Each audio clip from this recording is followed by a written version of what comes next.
अस्सलामुअलैकुम, welcome to my kitchen. आज आपके साथ मैं बहुत ही आसान और लजीज तरीन शलजम गोश्त की रेसिपी शेयर करूंगी। घर में अक्सर ही बड़े या बच्चे शलजम नहीं खाते। आप इस रेसिपी से शलजम बनाएं तो वो बहुत शौक से खाएंगे। तो चलें फिर रेसिपी स्टार्ट करते हैं। सबसे पहले मिट्टी की हांडी में 1/3 कप ऑयल शामिल करेंगे। आप इस रेसिपी को प्रेशर कुकर में भी बना सकते हैं, लेकिन हांडी में इसका टेस्ट बहुत ही ज़बरदस्त बनता है। ऑयल में एक लार्ज साइज का प्याज स्लाइस में कट करके शामिल करेंगे और गोल्डन ब्राउन होने तक कुक करेंगे।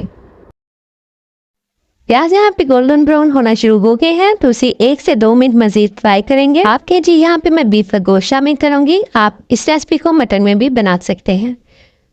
साथ ही इसमें चंद खड़े मसाले ऐड करेंगे। बड़ी इलायची, दालचीनी का टुकड़ा, 1 टीस्पून जीरा और 1/4 टीस्पून अजवाइन शामिल करेंगे। साथ ही 1 टेबलस्पून लहसुन अदरक की पेस्ट शामिल करेंगे और मीडियम टू लो फ्लेम पे गोश्त की बहुत अच्छे से भुनाई करेंगे। ये स्टेप बहुत ज़रूरी है। गोश्त की अच्छे से फ्राई कर लेंगे तो इसकी स्मेल भी खत्म हो जाएगी और टेस्ट भी बहुत अच्छा आएगा। और यहाँ पे गोश्त की भुनाई करते हुए मुझे 4 से 5 मिनट हो चुके हैं और गोश्त का पानी भी खुश्क हो चुका है और गोश्त ने कलर भी चेंज कर लिया है। अब 2 अदद टमाटर स्मॉल पीसेस में कट करके शामिल करेंगे और साथ ही इसमें हम स्पाइसेस ऐड करेंगे, जिसमें 1 टीस्पून सूरज मिर्च, 1 टीस्पून दरा मिर्च, हाफ टीस्पून हल्दी, 1 टीस्पून नमक और 1 टीस्पून धनिया पाउडर। स्पाइसेस आप अपनी मर्जी से कम या ज़्यादा कर सकते हैं अपने टेस्ट के मुताबिक। अब हम मसाले के साथ गोश्त की अच्छे से बुनाई करेंगे जब तक टमाटर सॉफ्ट नहीं हो जाते और मसाले की बहुत अच्छे से बुनाई नहीं हो जाती। जितनी अच्छी आप गोश्त की बुनाई करेंगे सब्जी में उतना ही ज़बरदस्त टेस्ट निकल कर आएगा। और जब टमाटर अच्छे से सॉफ्ट हो जाएंगे तो बस इसमें हम पानी ऐड करेंगे और इसे कवर कर देंगे मीडियम फ्लेम पे तकरीबन 20 से 25 मिनट के लिए, ताकि गोश्त गल जाए। अगर आप हांडी में नहीं बनाना चाहते तो आप प्रेशर कुकर में इसे तकरीबन 10 मिनट का प्रेशर देके गोश्त को गला लें। जितनी देर में गोश्त गल रहा है हम नेक्स्ट स्टेप की तरफ आ जाते हैं। 3 पाव के करीब यहाँ में मैंने शलजम लिए थे, जिनका छिलका उतारने के बाद इन्हें स्मॉल पीसेस में कट कर लिया है और अच्छे से धो लेना है। शलजम को बॉइल करने के लिए देचकी में पानी डाल के जोश चला लेंगे और यहाँ पे मैंने पानी पहले ही गर्म करने के लिए रख दिया था। पानी को जोश आ जाएगा तो इसमें शलजम ऐड करेंगे। 1 टीस्पून नमक का शामिल करेंगे और 1/4 टीस्पून हल्दी का शामिल करने के बाद 80 से 90% तक हम शलजम को कुक कर लेंगे। अगर आप एक दफ़ा इस तरीके से शलजम बनाएंगे तो बड़े तो खाएंगे ही, बच्चे भी आपकी दीवाने हो जाएंगे।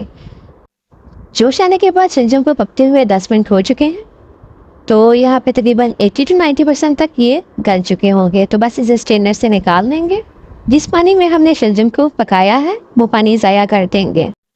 उसके बाद मैशर की मदद से शलजम को अच्छे से मैश कर लेंगे। ये स्टेप ज़रूरी नहीं है। अगर आपको मैश किए हुए शलजम नहीं पसंद तो आप इनको ऐसे ही डाल लें। 30 मिनट्स के बाद गोश्त को चेक करते हैं तो यहाँ पे गोश्त काफ़ी अच्छे से गल चुका है और पानी बिल्कुल खुश्क हो चुका है। अब इसमें हम डालेंगे तकरीबन 1/3 कप दही और दही डालने के बाद गोश्त की इतनी बुनाई करेंगे कि दही का पानी बिल्कुल खुश्क हो जाए और ऑयल सेपरेट हो जाए। जब दही का पानी बिल्कुल खुश्क हो जाएगा और गोश्त की बहुत अच्छे से बुनाई हो जाएगी तो इसमें मैश किए हुए शलजम ऐड करेंगे।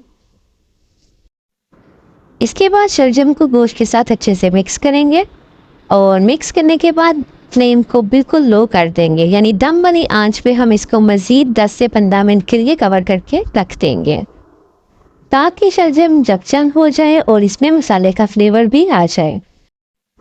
15 मिनट के बाद ढक्कन को हटाएंगे और शलजम चेक करेंगे। देखने में ही ये देखिए कितने जायकेदार लग रहे हैं। खाने में ये बहुत ही ज़बरदस्त बने थे। ऑयल सेपरेट हो चुका है। अब इसके फ्लेवर को मज़ीद बढ़ाने के लिए इसमें चंद चीज़ें ऐड करेंगे। 3 से 4 हरी मिर्चें और थोड़ा सा धनिया शामिल करेंगे। हाफ टीस्पून गरम मसाला ऐड करेंगे और तमाम चीज़ों को अच्छे से मिक्स कर देंगे। आंच को इस वक्त हम बंद कर देंगे क्योंकि मिट्टी की हांडी काफ़ी देर तक गर्म रहती है। तो बस इसे थोड़ी देर के लिए कवर कर देंगे ताकि मिर्चों और धनिया का फ्लेवर सालन में शामिल हो जाए। 5 मिनट के बाद मैं इसकी फाइनल लुक दिखाती हूँ और डिश आउट करते हैं। बस हमारा लजीज तरीन शलजम गोश्त तैयार है। अब इसे तंदूर की रोटी के साथ सर्व करें। अगर आपको मेरी सिंपल से शलजम गोश्त की रेसिपी अच्छी लगी हो तो वीडियो को लाइक एंड शेयर जरूर करें। इजी एंड क्विक रेसिपीज के लिए चैनल को सब्सक्राइब करें। दुआओं में याद रखिएगा। मिलते हैं किसी नई रेसिपी के साथ, तब तक के लिए अल्लाह हाफ़िज़।